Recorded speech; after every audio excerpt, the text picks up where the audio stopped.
I was told by Andrew Peters that I need to smile more. Here's my smile, guys. What do you think? It's pretty good. All right, thanks, Andrew. Guys, 2024 Roadtrek Play. This is not the SRT, this is the standard Play. It's going to be over 20 feet on this one. Ram chassis again. As we talked about earlier, this is the 50th anniversary of Roadtrek. Our showroom is just packed with them right now. Awesome time to save on Roadtrek products. Again, come factory with a macerator. A lot to offer in this RV. And this is the twin bed setup.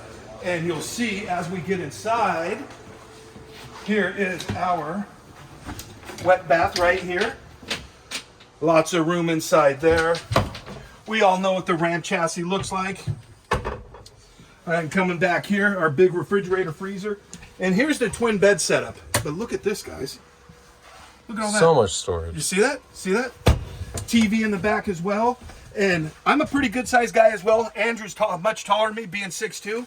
There's plenty of room in here for the two of us, guys. So get out there, start making some memories. Come see us out at Johnson RV. Again, Ryan Weber and Andrew Peters. Thanks, guys.